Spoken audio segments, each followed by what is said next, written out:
The suitcase twitched, a sharp jolt that shattered the midnight silence of Daniel's San Francisco loft. His heart lurched as the leather bag, tucked against the wall, shuddered again, like something alive was clawing its way out. Then, a muffled sob, human, desperate, sent ice through his veins. Daniel, a 26-year-old travel blogger with a knack for uncovering hidden stories, had seen his share of mysteries. His blog, Wanderlust Woven, wasn't just about scenic vistas. It was a tapestry of human connection, often spotlighting the struggles and triumphs of the LGBTQ community. But nothing prepared him for this.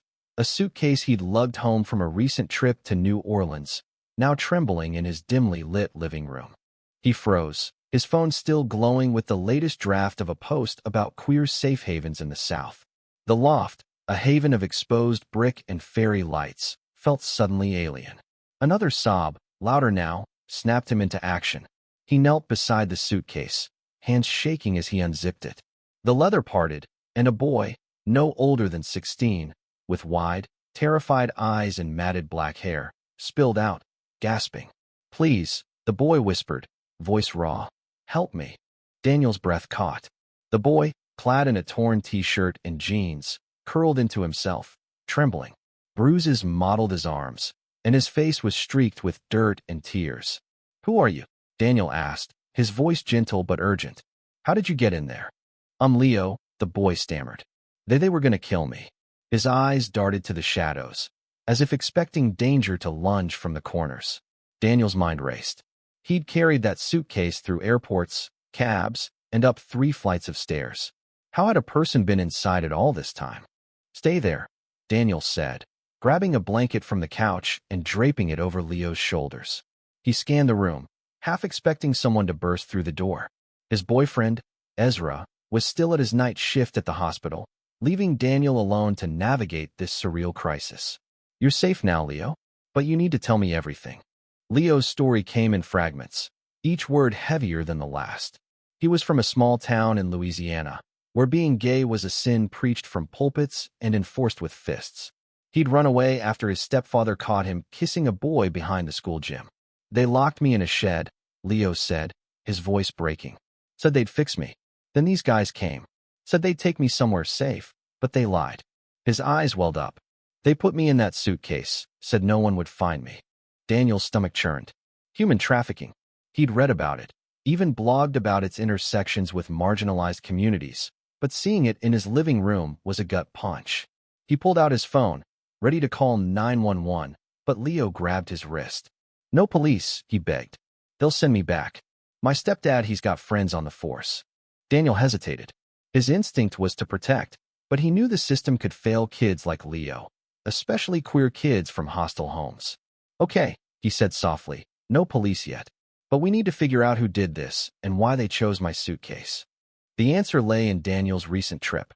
In New Orleans, he'd attended a vibrant Pride event, interviewing activists and locals for his blog. One night, at a crowded bar in the French Quarter, he'd left his suitcase unattended for just a few minutes while dancing with a charming stranger. Someone must have tampered with it then, planting Leo inside. But why? Was it a message? A mistake? As Leo sipped water Daniel gave him, the boy's eyes kept flicking to the suitcase. "There's something else," Leo whispered. "They put a note in there with me." Daniel's heart sank as he rummaged through the suitcase's inner pocket, pulling out a crumpled paper. In scrawled handwriting, it read, "Keep your blog quiet, or the next one won't be alive." Daniel's blood ran cold. His blog had tackled tough topics before, conversion camps, discriminatory laws, but this was personal. Someone was watching him, someone who knew his movements, his work, his life. He looked at Leo, so small under the blanket, and felt a surge of resolve. He wouldn't let fear silence him, not when a kid's life was on the line. "I'm going to help you," Daniel said, kneeling to meet Leo's gaze. "But we need to be smart. Whoever did this might come looking." Leo nodded, his trust fragile but growing. Daniel's mind spun with questions. Who were they? How did they know he'd be in New Orleans? And what did they want him to stop writing about? As the clock ticked past 1 a.m., Daniel heard the front door creak. His heart leapt. Ezra was home. The tall, blonde nurse stepped inside, his hazel eyes widening at the sight of Leo. "Daniel, what's going on?" Ezra asked, dropping his bag. Daniel stood, pulling Ezra into a quick, grounding embrace. "We've got a problem," he said, voice low. "And I think it's bigger than we can handle alone."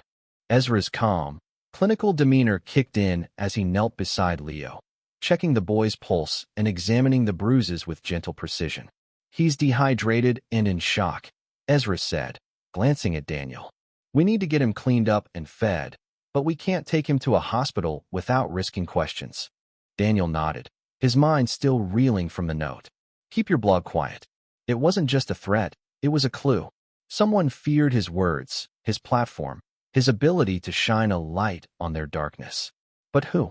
He'd written about plenty of powerful people, politicians, religious leaders, even shady organizations, but none had ever retaliated like this. Leo, now sipping a protein shake Ezra had grabbed from the kitchen, began to relax, though his eyes still darted nervously. "They kept talking about a network," Leo said. "Said they had people everywhere. Cops, pastors, even some guy in a fancy suit who gave orders." "A network," Daniel echoed, his blogger's instincts flaring. He grabbed his laptop, pulling up his recent posts. One stood out. A piece about a shadowy group in Louisiana, rumored to funnel vulnerable queer teens into so-called rehabilitation programs. He'd heard whispers at the Pride event, stories of kids disappearing, families paid off, and a man known only as the broker pulling strings. Could this be connected? Ezra, now sitting cross-legged beside Leo, shot Daniel a look. "You're not seriously thinking of digging into this, are you? Whoever did this knows where you live." "I can't just do nothing," Daniel said, his voice tight. "Leo's proof this is real. If I stop writing, they win." Ezra's jaw tightened, but he didn't argue. Instead, he turned to Leo. "Can you tell us anything else about these people? Any names, places, anything?" Leo hesitated, then whispered. "They mentioned a warehouse near the river. Said it was where they processed kids like me." His voice cracked. "I heard screams there, Daniel. Other kids." Daniel's heart clenched. He thought of his own coming out at 17, the fear of rejection, the relief when his parents embraced him. Not every kid was so lucky. Leo's story was a stark reminder of why he blogged, to give voice to those who'd been silenced. "We need a plan," Daniel said, pacing. "We can't trust the police, not if Leo's stepdad has connections. But we need to find that warehouse." Ezra sighed, running a hand through his blonde curls. "You're not Batman, Daniel. We need help, someone who knows how to navigate this without getting us all killed." That's when Daniel thought of Maya, an old friend from college who now worked as a private investigator in Oakland. Maya was sharp, fearless, and fiercely protective of the queer community. If anyone could help, it was her. Daniel fired off a text, keeping it vague but urgent. "Need you at my place ASAP. Life or death." While they waited, Ezra helped Leo shower and change into some of Daniel's old clothes. The boy looked slightly less haunted in a clean sweatshirt, but his eyes still held a storm. Daniel, meanwhile, scoured his blog's analytics, looking for patterns, unusual traffic, repeat visitors, anything that might hint at who was watching him. One IP address kept popping up, traced to a server in Baton Rouge. It wasn't much, but it was a start. Maya arrived just before 3 a.m., her leather jacket and no-nonsense attitude cutting through the tension like a knife. "All right, pretty boy," she said, eyeing Daniel. "What kind of mess have you stumbled into now?" Daniel recounted everything. Leo, the suitcase, the note. Maya's expression darkened as she read the crumpled paper. "This isn't just a threat," she said. "It's a warning from someone with resources. They didn't expect Leo to survive, let alone end up with you." She turned to Leo, her voice softening. "Kid, you're brave as hell for making it through this. Can you remember anything else about that warehouse? Sounds, smells, anything?" Leo closed his eyes, thinking. It smelled like oil. And there was this constant hum, like machinery. "I saw a sign once, through a crack in the van. Something about Crescent Imports." Maya's eyes narrowed. "Crescent Imports is a front. I've heard rumors about them. Smuggling, money laundering, you name it. If they're trafficking kids, that's a whole new level of evil." Daniel felt a spark of hope. Maya's knowledge could be their edge. But the weight of the situation pressed down on him. This wasn't just about saving Leo anymore. It was about exposing a network that preyed on the vulnerable. He glanced at Ezra, who was watching him with a mix of worry and pride. "We're doing this together," Daniel said, his voice firm. Leo, you're not alone anymore. And whoever these people are, they're about to regret messing with my suitcase. By dawn, the loft was a war room. Maya spread a map of New Orleans across the coffee table, circling areas near the Mississippi River where Crescent Imports might operate. Daniel's laptop hummed with open tabs, articles, forum threads, anything tied to the company or the broker. Leo, now curled up on the couch with a mug of tea, watched them work, his trust in them growing but still fragile. We can't just storm a warehouse, Ezra said, his voice steady but strained. If this is a trafficking ring, they're armed, organized, and connected. We need evidence before we make a move. Evidence is my specialty, Maya said, cracking her knuckles. But we need to move fast. If they know Leo's alive, they'll be looking for him. And you, Daniel.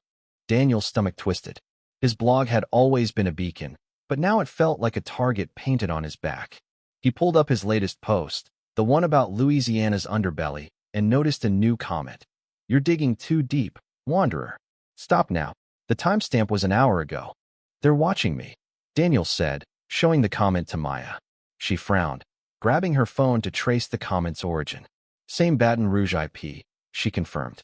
They're not even trying to hide. That's arrogance, Daniel said, anger rising. They think they're untouchable. Ezra placed a hand on Daniel's shoulder, grounding him. We'll prove them wrong. But we need to keep Leo safe while we do it. Maya suggested moving Leo to her safe house in Oakland, a nondescript apartment she used for clients in danger. It's off the grid, she said. No one will find him there. Leo looked hesitant but nodded, clutching the blanket tighter. As they prepared to leave, Daniel's phone buzzed with a call from an unknown number. He hesitated, then answered. A distorted voice rasped through the speaker. You have something that belongs to us. Return the boy, or your pretty boyfriend gets a bullet. Daniel's blood froze. He glanced at Ezra, who was packing a bag for Leo, unaware of the threat. Who is this? Daniel demanded, but the line went dead. Maya's eyes narrowed as Daniel relayed the call. They're desperate, she said. That's good, it means they're scared. But we need to assume they're tracking you. They moved quickly, piling into Maya's unmarked van. The drive to Oakland was tense, with Daniel checking the mirrors for tails. Leo sat in the back, silent but alert, his eyes scanning the passing streets. Ezra reached over, squeezing Daniel's hand. We're in this together, he whispered, and Daniel felt a surge of love amidst the fear. At the safe house, Maya set up security, cameras, alarms, and a burner phone for emergencies. Stay here with Leo, she told Ezra. Daniel and I are going to New Orleans.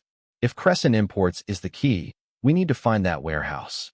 Daniel hated leaving Ezra, but he knew Maya was right. His blog had stirred something dangerous, and he couldn't stop now. He kissed Ezra deeply, promising to return, then followed Maya to the airport. On the flight, Maya briefed him on her plan. Infiltrate Crescent Imports under the guise of a delivery inspection. She had contacts in New Orleans who could forge credentials, but the risk was high. If we get caught, she said, we're on our own. Daniel nodded, his mind on Leo's terrified face, the note, the voice on the phone. This wasn't just about his blog anymore. It was about justice, about saving kids like Leo from monsters who hid in plain sight. When they landed in New Orleans, the city's vibrant chaos felt ominous. Maya's contact, a grizzled ex-cop named Rosa, met them at a dive bar in the Bywater. Crescent Imports is bad news, Rosa said, sliding them a folder. They've got a warehouse on Chapatula Street, near the river. Officially, it's for shipping, but locals say trucks come and go at odd hours, and no one asks questions. Daniel's heart raced. This was it, the lead they needed. But as they left the bar, he noticed a man in a black SUV watching them, his face obscured by a cap. Maya, Daniel whispered, we're being followed. The SUV trailed them through New Orleans' narrow streets, its headlights a constant threat in the rearview mirror. Maya drove calmly, her knuckles white on the wheel. Don't look back, she told Daniel. We lose them at the next turn. She swerved into an alley, tires screeching, and parked behind a dumpster. The SUV roared past, oblivious. Daniel exhaled, his pulse pounding. That was too close, he said. Welcome to my world, Maya replied, checking her phone. Rosa had sent coordinates for the warehouse, along with a warning. Armed guards. Be careful. They ditched the car and approached the warehouse on foot, blending into the humid night. The building loomed by the river, its rusted sign reading Crescent Imports. The hum Leo described was audible now, a low, mechanical drone. Daniel's skin prickled as they crouched behind a stack of crates, watching a truck unload. Two men in dark jackets stood guard, rifles slung over their shoulders. Maya handed Daniel a fake ID badge. "You're a safety inspector. Act like you belong." Her confidence was infectious, but Daniel's heart hammered as they approached the entrance. "Inspection," Maya said, flashing her badge.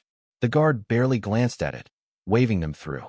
Inside, the warehouse was a maze of crates and machinery, the air thick with oil and dust. Daniel's eyes scanned for anything, documents, cages, anything that could confirm Leo's story. In a corner, hidden behind a tarp, they found it, a row of locked metal containers, each big enough for a person. One had scratch marks on the inside, fresh and desperate. Daniel's stomach lurched. "This is where they kept him," he whispered. Maya snapped photos with her phone, her face grim. "We need something concrete. Names, dates, proof." They slipped into an office, where a computer sat unattended. Daniel's fingers flew over the keyboard, his blogger's curiosity overriding his fear. He found a folder labeled Transfers, filled with spreadsheets listing names, ages, and destinations. Leo's name was there, marked San Francisco, disposal. "Disposal," Daniel said, his voice shaking. They were going to kill him. Maya downloaded the files to a USB drive, but footsteps echoed outside. They ducked under the desk as a man entered, his voice sharp. "The kid's gone, and the blogger's poking around. The broker wants this cleaned up, now." Daniel's blood ran cold. The broker. They were real, and they were close. Maya signaled for silence, but the man's phone rang, and he stepped out, giving them a chance to escape. They crept back to the warehouse floor, only to hear shouts. Someone had spotted them. "Run!" Maya hissed. They sprinted through the maze of crates, guards shouting behind them. Bullets pinged off metal, and Daniel's lungs burned as they dove behind a forklift. Maya pulled a smoke grenade from her jacket, tossing it to create cover. They bolted for the exit, slipping into the night just as sirens wailed in the distance. Back at their motel, Daniel's hands shook as he called Ezra. "We're okay," he said, though his voice wavered. "But we found proof. It's worse than we thought." Ezra's relief was palpable, but his tone was urgent. "Leo's been asking for you." He remembered something, a name. Victor Crane. Does that mean anything? Daniel froze. Victor Crane was a name he'd seen in the spreadsheets, a high roller, listed as a client. If Crane was involved, this went deeper than a single warehouse. "We're coming back," Daniel said. "Keep Leo safe." As they boarded a red-eye flight, Daniel's mind raced. His blog had always been about truth, but now it was a weapon. He drafted a post in his head, one that would expose Crescent Imports and the broker. But with every word, he felt the weight of the threat. Your pretty boyfriend gets a bullet. Back in San Francisco, Daniel and Maya reunited with Ezra and Leo at the safe house. Leo's eyes lit up when he saw Daniel, a flicker of hope in his weary expression. "You found something, didn't you?" he asked. Daniel nodded, showing him the USB drive. "Enough to bury them. But we need to be careful." He explained the spreadsheets, the containers, Victor Crane's name. Leo's face paled. "Crane, he was there, at the warehouse. Tall guy, fancy suit.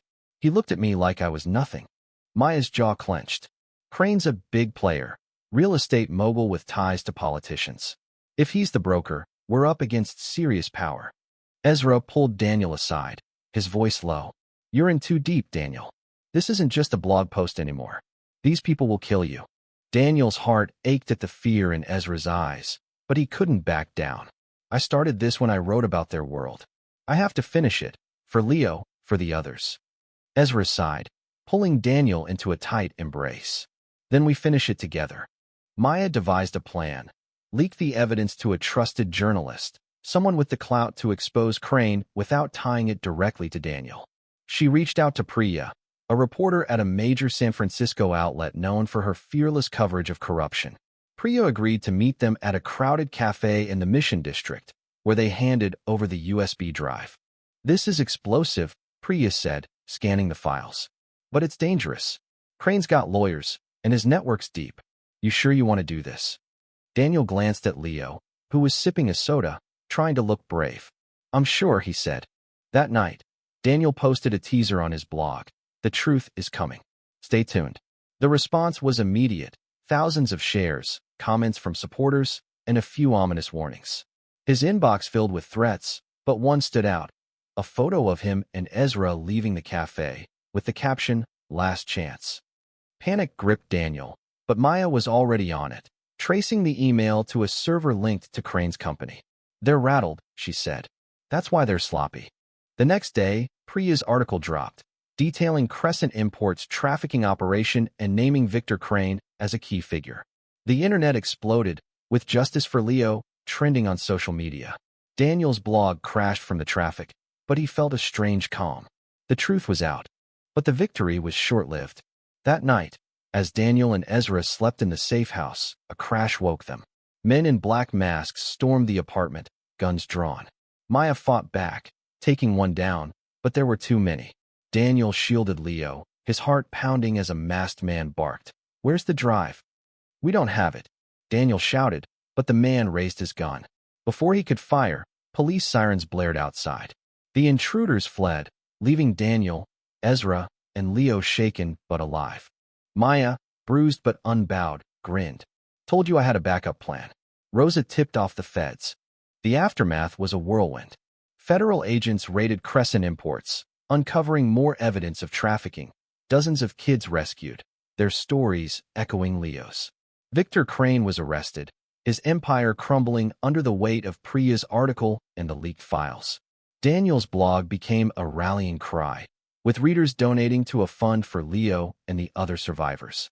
Leo, now in protective custody, began to heal. A foster family in San Francisco, known for supporting queer youth, took him in.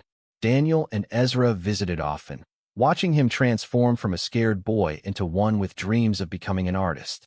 "You saved me," Leo told Daniel one day, handing him a sketch of the loft where it all began. Daniel struggled with the spotlight. His blog's fame brought interviews, book deals, and pressure to keep writing. But the threats lingered, anonymous messages warning him to stay quiet. Ezra, ever his anchor, reminded him why he started: to give voice to the voiceless. One evening, as they sat on their loft's balcony, the city sparkling below, Ezra took Daniel's hand. "You changed the world, you know," he said, his hazel eyes warm. Daniel smiled, leaning into him. "We changed it. You, me, Leo, Maya, Priya, all of us." The suitcase, now empty, sat in a corner of the loft, a reminder of the night that upended their lives. Daniel no longer saw it as just luggage. It was a symbol of resilience, of love, of fighting for what's right. He wrote one final post, titled "The Suitcase That Carried Hope," dedicating it to Leo and every kid who'd been silenced. As the sun set, Daniel and Ezra stood together, their hands entwined, ready for whatever came next. The world wasn't perfect, but they'd carved out a piece of it where love could win.